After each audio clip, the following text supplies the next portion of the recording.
안녕하세요. S버프입니다. 축구토토 승무패 32회차. 이번 회차도 지난 회차랑 마찬가지로 이 J리그랑 K리그 이렇게 배치가 됐는데요. K리그는 A매치 휴식기를 끝낸 후에 이제 드디어 강행군이 시작이 됐죠. 주중리그 일정이 계속 있습니다. 아무래도 날씨도 더워지고 장마에 습해지는 이런 시점에서는 이 스쿼드 차이가 성적으로 바로 직결될 수가 있겠죠. J리그는 중위권이 굉장히 혼돈스럽습니다. 예측 불가한 그런 매치들이 꽤 있더라고요. 14경기 분석 지금부터 시작하도록 하겠습니다. 첫 번째는 K리그 이 전북과 대구의 경기인데요. 전북이 휴식기 후에 확실히 달라진 경기력을 보여주고 있습니다. 예전처럼 잘 나갈 때의 전북처럼 상대를 완전히 압도하지는 못하지만 이 유재문 카드, 이 수비형 미드필더 자리에 유재문 선수를 배치를 하면서 중원 장악력이 꽤나 좋아졌죠. 그리고 확실히 쿠니모토의 폼이 확 올라오면서 울산 상대로는 이제 멀티골 해서 팀이 3대1 승리를 거뒀고 주중에 이 수원 상대로도 굉장히 우세한 경기력을 보이면서 2대1로 승리를 거뒀습니다. 이 김진수와 김문환 이 좌우 풀백의 공격 가담도 좋았고 특히 뭐 포인트는 없었는데 이 바로우의 속도도 굉장히 많이 살아났습니다. 대구가 확실히 날카로운 공격 한 방으로 상승세긴 하죠. 이 단단한 3백 라인과 중원에서 이진용의 수비력으로 잘 버텨내면서 이 볼을 뺏은 후 세징야를 향한 공격력으로 초반 부진에서는 벗어났습니다. 리그 초반에는 좀 올 시즌 초반 부진했었죠. 이 세징야의 효과로 공격 전개시 거의 무조건 슈팅으로 마무리 지으면서 정교함을 자랑하고 있죠. 근데 다만 3백 라인이 상대의 침투 플레이에는 좀 약점을 보이고 있습니다. 이 포항한테 2실점 할 때도 그랬고 실점 장면에서 보면은 이 발밑 수비가 조금 취약해요. 원체 높이가 좋은 만큼 3백이 어쩔 수 없는 약점이겠죠. 이 상대 수비벽에 고전하긴 했지만 후반 추가 시간 이 센터백 조진우의 헤딩 결승골로 이 제주 상대로 1대0으로 승리를 거뒀습니다. 대구가 최근 아챔 포함해서 13경기에서 패배가 없습니다. 근데 이번 경기는 악재가 좀 있죠. 전북의 경기력이 크게 좋아진 상황에서 이 중원의 핵심 미드필더 이진용 그리고 최전방 스트라이커 제카가 경고노적으로 동시에 경기에 나설 수가 없습니다. 중원에서는 뭐 이용래 카드가 있긴 한데 전체적인 활동량에서 전북 중원과 힘싸움에 밀릴 수밖에 없을 것 같네요. 전북 수비 라인이 견고해진 만큼 제카가 없는 이 공격 전개도 좀 어려운 경기가 될 것 같아요. 뭐 김진혁을 위로 올려서 활용할 수 있는 방안도 있긴 하죠. 전북의 홈 연승이 좀 유력해지는 그런 경기로 보여집니다. 전북의 승 예상합니다. 두 번째 경기는 J리그의 후쿠오카와 히로시마의 경기인데요. 후쿠오카가 수비 라인이 무너지면서 이 시미즈에게 3대1로 패했습니다. 이게 질 경기는 아니라고 예상을 했었는데 이 후쿠오카는 앞선 16경기에서 단 10실점 굉장히 견고한 수비력을 보여줬었는데 이날 경기에서 3실점한 게 올 시즌 첫 3실점 경기입니다. 경기는 뭐 후쿠오카가 되게 우세하게 끌고 갔어요. 근데 이 공격력이 공세를 펼쳤는데 공격에서 마침표를 찍지 못했고 이 경기 초반 상대 컵백에 실점하면서 흔들렸죠. 공세를 펼치긴 했는데 슈팅이 골대에 맞는 좀 불운도 있었고 이 상대 곤다 키퍼의 선방에 막히면서 좀 고전했습니다. 야마기시가 이 중거리골로 컵대에 포함 3경기 연속골을 기록을 했지만 상대 장신 공격수의 헤딩 실점과 역습 실점까지 내주면서 무너지고 말았죠. 히로시마가 세레소 상대로 2대1 승리를 거두면서 5위로 올라섰습니다. 리그 3연승 5경기 무패 상승세죠. 경기 초반부터 이 미추타와 모리시마가 공격적으로 올라서며 상대 박스안까지 파고들며 위협적인 전개를 펼쳤죠. 이 히가시와 후지 이 좌우 측면 자원의 크로스 전개도 좋았지만 최전방 산토스의 마무리가 좀 아쉬웠습니다. 오히려 후반 초반 헤딩 실점하며 끌려갔지만 이 비에이라가 교체 투입되면서 후반 공격 분위기를 좀 살아났죠. 수비형 미드필더 이 노치다의 중거리골로 이 균형을 맞췄고 비에이라가 돌파하면서 얻어낸 PK를 직접 성공시키면서 승리를 거뒀습니다. 후쿠오카의 수비적인 축구가 서서히 무너지고 있습니다. 이 특히 박스 안에서 상대의 주전 공격수들, 특히 외국인 공격수들과의 이 몸싸움과 높이 싸움에서 약한 모습을 보여주고 있죠. 히로시마 외국인 공격수들 이 산토스, 그다음에 뭐 벤카리프, 비에이라의 최근 폼이 많이 올라오고 있는 만큼 후쿠오카의 이 수비 축구로 버텨내기 힘들어 보이는 매치업입니다. 앞선 8라운드 대결에서도 히로시마가 1대0으로 이겼죠. 이 경기는 후쿠오카의 패 예상합니다. 세 번째 경기는 가와사키와 이와타의 경기입니다. 가와사키가 삿포로 상대로 5대2 대승을 거두며 최근 리그 부진에서 벗어났죠. 전력 차이가 컸던 만큼 이 경기 초반부터 우세한 경기를 가져갔지만 이 상대 밀집 수비에 고전하다가 오히려 선제골을 내줬었죠. 이 상대 패스가 오시마 수비 가담하던 그 오시마의 발에 걸리면서 오히려 상대한테 찬스가 됐었습니다. 이 전반 막판 이에나가의 움직임으로 이 돌아 들어가는 움직임으로 동점골을 만들어냈지만 후반 중반 이 코너킥 상황에서 또 헤딩골을 내줬습니다. 곧바로 고바야시 동점골이 나왔고 후반 막판 이 공격진을 교체를 하면서 강한 압박으로 역전골과 추가골, 세기골까지 릴레이골을 성공시켰습니다. 이와타가 사간도스 상대로 3대1 완승을 거뒀습니다. 이 전반 초반 상대 키퍼의 판단 미스를 틈타서 곤잘레스가 하프라인부터 이 전력 질주하면서 선제골을 성공을 시켰죠. 이어 상대 센터백의 클리어링 미스를 놓치지 않고 이 곤잘레스가 추가골까지 성공. 이어서 롱 크로스에 맞춰서 카누마가 적절하게 돌아 들어가면서 박스 안에서 쐐기골까지 성공을 시켰습니다. 전체적인 경기력에서는 이와타가 많이 밀리며 수비적으로 내려서며 운영을 했는데 이 상대의 실수를 놓치지 않고 골로 연결하는 집중력이 돋보였었죠. 가와사키가 최근 잔실수가 나오면서 실점으로 연결되면서 위태로운 모습이 좀 보였지만 노련한 이 이에나가, 오시마, 코바야시 이런 국내파 공격진의 선수들이 경기력이 살아나고 있고 외국인 공격수들의 폼도 굉장히 좋습니다. 이와타가 도스 상대로 3득점하긴 했지만 상대 키퍼와 센터백의 치명적인 실수가 있었죠. 가와사키 선수들의 견고한 경기 운영 능력과 이 짜임새 있는 공격 전개를 이와타가 감당하기는 어려워 보이네요. 앞선 맞대결에서 가와사키가 일방적인 운영에도 1대1 무승부에 그쳤었는데 이번 경기는 가와사키의 승리가 확실시되는 경기입니다. 네 번째 경기는 수원 더비입니다. 이 수원 FC가 휴식기 후에 확실히 상승세입니다. 이 무릴로가 돌아오면서 확실히 공격 전개에 힘이 붙었죠. 김천 상대로도 이승우의 결승골로 승리를 했고 주중에 홈에서 포항 상대로도 이승우와 김승준의 골로 2대1로 승리를 했습니다. 이승우 선수는 확실히 이 폼이 살아나면서 개인 기량을 앞세워서 공격진에서 활약이 좋습니다. 라스 역시 최근 골은 없지만 건재하고 흔들렸던 수비 라인도 안정감을 보여주고 있죠. 후반 코너킥 상황에서 이승우의 원더골과 라스의 돌파를 김승준이 쐐기골로 마무리를 했죠. 수원 삼성이 2연패에 빠졌습니다. 이 감독의 전술적인 준비는 좋고 강한 전방 압박을 통해 이 볼을 탈취 후 빠르게 역습으로 전환하는 것까지는 좋습니다. 다만 이 공격 찬스에서 마무리를 짓지 못하면서 결과를 가져오지 못하고 있죠. 최전방 3톱에 다양한 카드를 실험하고 있지만 부상자도 많고 결정력이 부족합니다.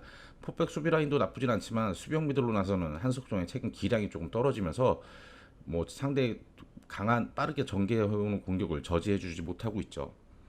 수원 더비지만 한쪽으로 좀 기울어진 상황이죠. 수원 FC의 최근 경기력과 상승세가 아주 매섭습니다. 특히 이승우의 몸 상태가 올라오면서 현란한 개인기와 순간적인 스피드 돌파로 상대 수비를 괴롭히고 있죠. 이승우뿐 아니라 라스의 컨디션도 올라오고 무릴로도 복귀한 만큼 수원 FC의 공세가 예사롭지가 않습니다. 수원은 강한 전방 압박을 들고 나오겠지만 전체적으로 골 결정력이 너무나 떨어지고 있죠. 치열한 경기가 예상되긴 하지만 경기력이 안정된 수원 FC의 우세가 확실한 경기로 보여지네요. 수원FC의 승 예상합니다. 다섯 번째 경기는 서울과 인천의 경기입니다. 서울이 슈퍼매치에서 짜릿한 1대0 승리를 거뒀죠. 이 상대 전방 압박이 고전했지만 특유의 패스 플레이로 빌드업하면서 익수볼을 선보였습니다. 울산 상대로도 전반 초반 이 팔로세비치의 절묘한 가마차기 중거리골로 앞서갔지만 울산 공격진의 날카로운 움직임에 좀 고전했죠. 상대 공세를 막아내느라고 힘들었고 공격 전개에서 뚜렷한 효과를 보지 못했습니다. 아무래도 이 나상호 선수의 공백이 크죠. 원체 수비적으로 내려설 수밖에 없을 정도로 밀렸었는데요. 이 물러섰음에도 상대 가마차기와 그다음에 리바운드 슈팅에 결국 역전골을 허용하고 말았죠. 인천이 무고사의 해트트릭을 앞세워서 강원 상대로 4대1 대승을 거뒀습니다. 여름의 부상으로 이명주와 아길라르가 중원에 위치했죠. 노련한 강민수 중심의 3백이 가동되면서 강원의 공세를 잘 막아냈습니다. 무고사가 박스 안에서 상대 수비를 이겨내면서 선제골을 터뜨렸고 후반 초반 낮은 크로스를 논스톱 슈팅으로 추가골, 또 김도혁의 패스를 세 번째 해트트릭으로 마무리하면서 해트트릭을 작성을 했습니다. 이 수비를 두텁게 하고 공격 찬스에서 무고사의 확실한 마무리 능력, 인천의 전매 특허죠.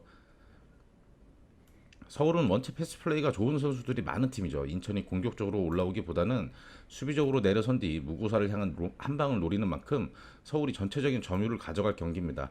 오스마르 중심의 포백 수비 라인이 견고한 만큼 무고사에게 쉽사리 무너지지 않겠지만 최근 무고사의 컨디션이 너무나 매섭죠. 서울은 확실한 스트라이커가 없는 약점, 여기에 나상호도 부상으로 결장이 예상이 되죠. 무승부 가능성이 굉장히 커 보이는 경기이긴 하지만 올 시즌 앞선 맞대결에서 이 얼리 크로스 전략으로 서울을 굉장히 괴롭혔던 인천이 무고사와 이 송시우의 한 방으로 가져갈 가능성도 꽤나 커 보이는 경기입니다. 서울의 무패 예상합니다. 여섯 번째 경기는 삿포로와 간바 오사카의 경기인데요. 삿포로가 가와사키에게 5실점 패배하며 리그 3연패의 부진이죠. 가와사키의 공격적인 운영에 밀리며 고전했고 수비적으로 좀 내려서서 플레이를 했습니다. 전반 중반 역습 상황에서 이 코마이 패스가 상대 수비 맞고 굴절되면서 아오키에게 연결되며 선제골을 기록하긴 했는데 이 상대 돌아뛰는 움직임에 동점골을 내줬습니다. 그 다음에 후반 초반 이 코너킥 상황에서 아라노에 다시 앞서가는 헤딩골이 나오긴 했죠. 그러나 곧바로 또 바이스클킥의 동점골을 허용하고 말았습니다. 경기 막판 상대 교체한 외국인 공격수들의 압박 플레이에 굉장히 고전하다가 후반 86분부터 내리 3골을 더 내주면서 무너지고 말았죠. 간바 오사카가 요코마르에게 2대1로 패하며 리그 3연패 부진입니다. 이 경기 초반 강한 전방 압박을 펼쳤고 패트릭의 수비로 잘라낸 공을 올리베이라가 선제골로 연결하면서 앞서갔죠. 오른쪽 측면 공격이 살아났고 크로스를 패트릭이 여러 차례 슈팅으로 연결하긴 했는데 이게 상대 키퍼 정면으로 향하면서 선방에 막히고 말았죠. 수비적으로도 잘 버텨내긴 했는데 후반 초반 상대 파상 공세의 세컨 슈팅에 실점을 했고 공간 향한 크로스에 역전골을 내주고 말았습니다. 이 박스 안에서 침투하는 상대 선수 견제를 놓치고 말았죠. FA컵에서는 패트릭의 멀티골로 오이타의 상대로 승리를 거둘 수가 있었죠. 두 팀 모두 최근 리그에서 3연패 부진입니다. 다만 간바는 경기력이 올라오는 점점 안정된 모습을 보여주고 있죠. 이번 경기는 경경원이 지난 경기 퇴장 공백이 있긴 하지만 최근 수비 전술을 포백 형태로 바꿨던 만큼 큰 공백은 없을 것 같습니다. 오히려 패트릭의 경기력이 확실히 올라온 만큼 느슨해진 삿포로 수비라인 상대로 우세한 모습을 보여줄 것 같습니다. 근데 두 팀 모두 득점력이 굉장히 저조한 만큼 이 경기도 아무래도 무승부 가능성도 꽤나 커 보이죠. 11라운드 맞대결에서는 이 삿포로가 PK를 놓치며 0대0 무승부 결과를 나왔었죠. 삿포로의 무패 예상합니다. 일곱 번째 경기는 나고야와 가시마의 경기인데요. 나고야가 우라와 공격력을 감당하지 못하면서 리그 2연패에 빠졌죠. 경기 초반 이 마테우스가 측면으로 돌아뛰면서 찬스를 만들었는데 이 최전방 마테우스가 측면으로 빠지다 보니 중앙에서 마무리할 선수가 없었죠. 오히려 코너킥 상황에서 선제 실점했고 이 고디은 실점하고 1분 뒤에 또 다른 코너킥에서 상대 헤딩 패스 패턴에 추가 실점하며 흔들렸습니다. 이 상대 미드필더들의 드리블 돌파를 저지하지 못하며 중원에서의 압박 능력에 좀 문제점을 보였죠. 결국 상대 원투 패스 후 침투 플레이에 쐐기골까지 내줬습니다. 골대의 행운과 이 다케타 골키퍼의 선방이 아니었다면 아마 더 많은 실점을 하면서 크게 무너질 뻔했던 그런 경기력이었죠. 가시마가 확실히 안정된 경기력으로 교토 상대로 1대0 승리를 거두며 최근 리그 3경기에서 2무 1패 이 부진했던 모습을 털어냈습니다. 이 전형적인 4-4-2 전술을 사용하고 4명 미드필더들이 중원과 측면 장악력이 굉장히 뛰어나죠. 상대 수비라인 뒷공간을 노리는 이 우에다의 날카로운 움직임으로 찬스를 많이 만들어냈습니다. 후반 초반 야서가 코너킥 상황에서 헤딩 결승골을 뽑아냈죠. 상대가 밀집 수비 형태로 내려서면서 추가 득점은 없었지만 이 상대를 굉장히 압도하는 그런 경기력을 보여줬습니다. 전체적인 경기력에서 가시마가 확실히 한 수 앞서 있죠.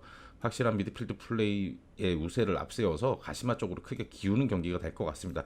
다만 올 시즌 나고야가 리그와 컵대회 홈 14경기 중에서 단 2패밖에 없을 정도로 홈에서는 강한 모습을 보이는 만큼 무승부 가능성도 열어두는 게 좋을 것 같습니다.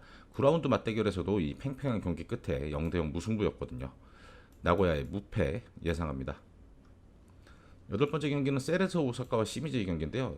세레소가 히로시마 원정에서 2대1로 패하며 최근 상승세가 꺾였죠. 리그 3연승 그리고 컵대회 포함해서 6연승의 상승세가 잠시 멈췄습니다. 상대 투톱과 미드필더들의 공격적인 운영에 밀리면 좀 어려운 경기였지만 이 브루노 멘데스에 향한 이 날카로운 역습 전개로 상대를 긴장시켰죠. 경기는 밀리긴 했지만 후반 초반 멘데스의 감각적인 헤딩골로 앞서 나가기도 했습니다. 후반 상대가 공격수를 교체 후 높이 싸움과 박스 안에서 몸싸움에 밀리며 좀 흔들렸고 결국 중거리 슈팅과 PK를 내주면서 아쉽게 패하고 말았죠. 시미즈가 휴식기 후 첫 경기에서 수비력이 견고한 후쿠오카 상대로 3대1 완승을 거뒀죠. 이 티아고 산타나의 공격력이 다시 살아나면서 경기를 좀 쉽게 풀어갔습니다.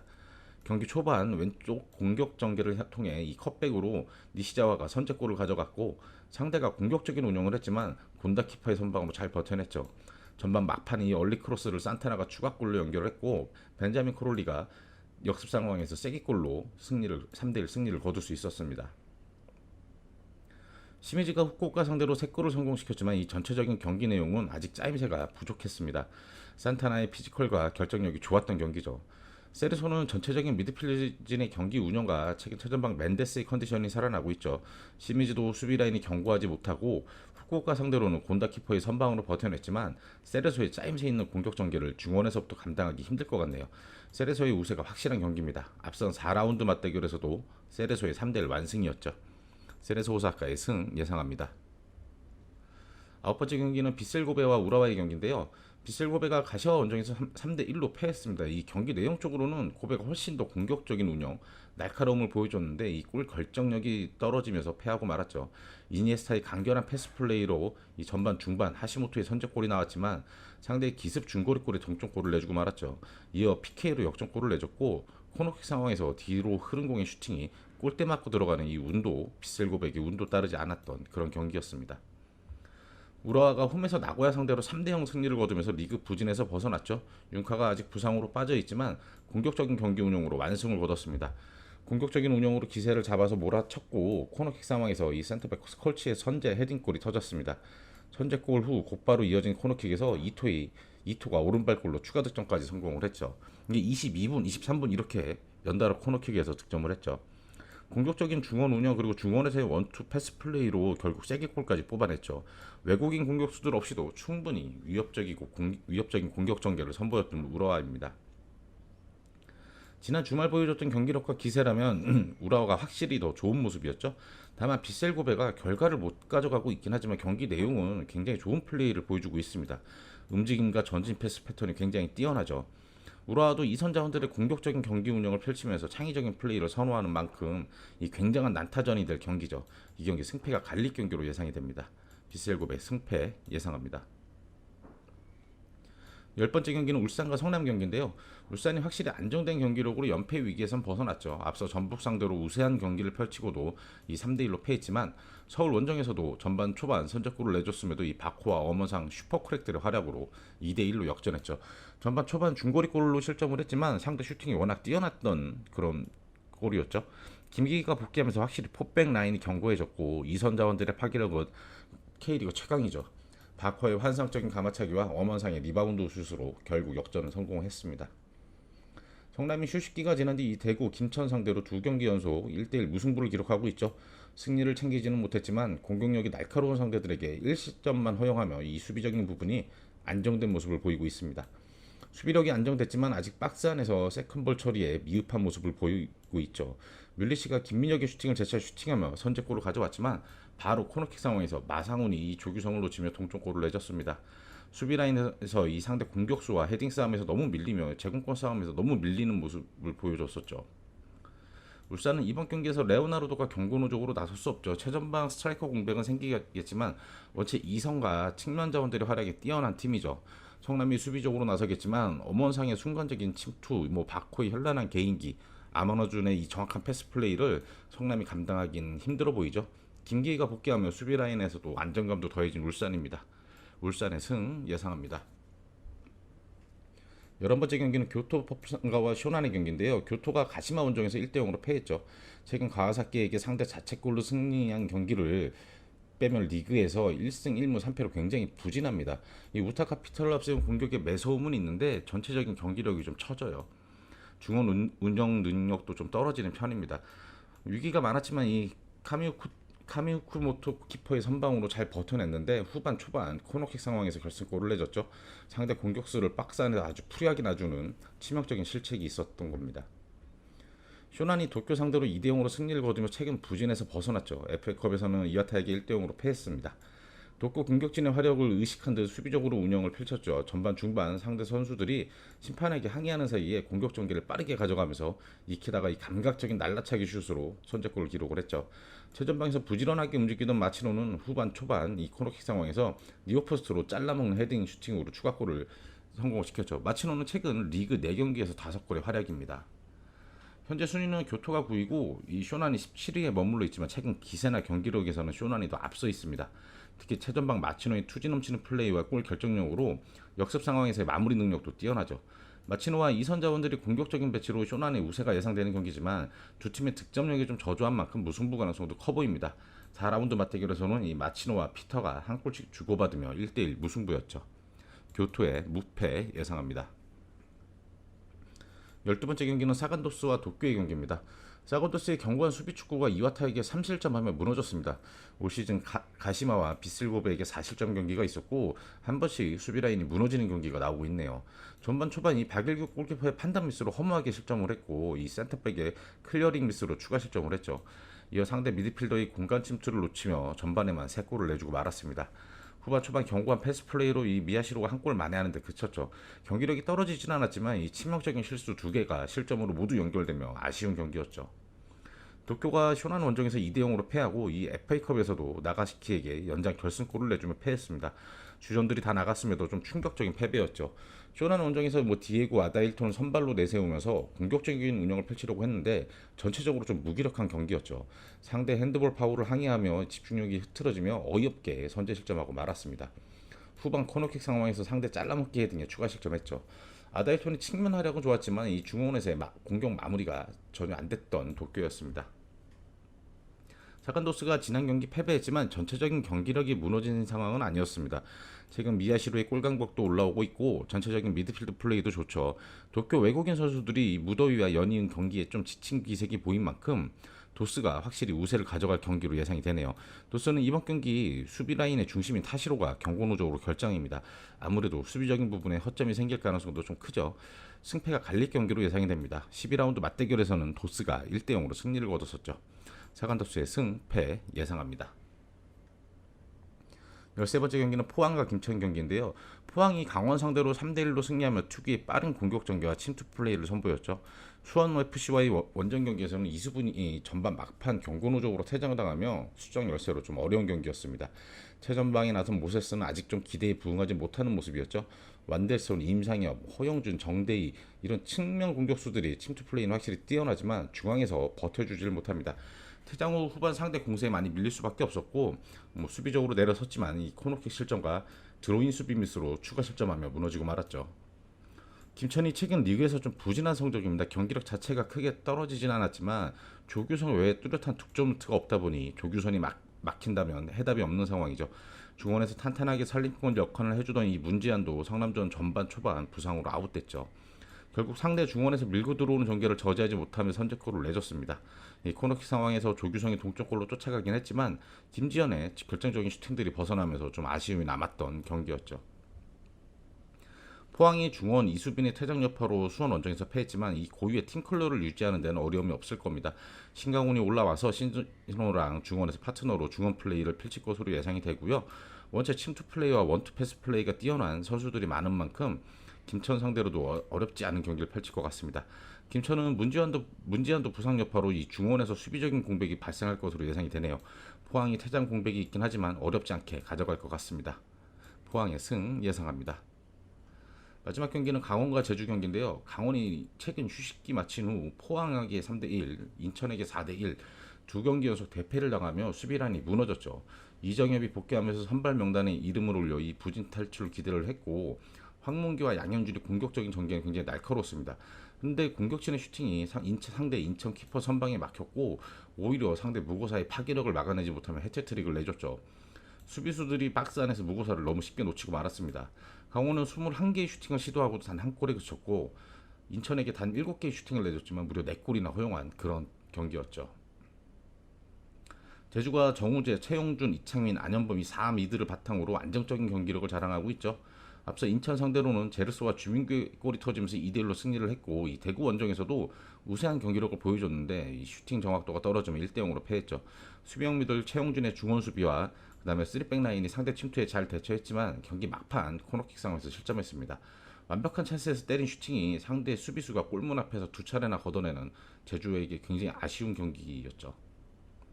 강원이 실제 경기력에 비해서 성적이 너무 저조하죠. 특히 수비 라인에서 역습 상황에 뒷공간을 내주거나 박스 안에서 상대 공격수와 몸싸움에 밀리고 프리하게 놔주는 이런 실수가 너무 많이 나오고 있습니다. 미드필드 운영과 이 주민규라는 확실한 공격수가 건재한 제주 상대로도 아무래도 어려운 경기가 될 것 같네요. 강원의 패 예상합니다.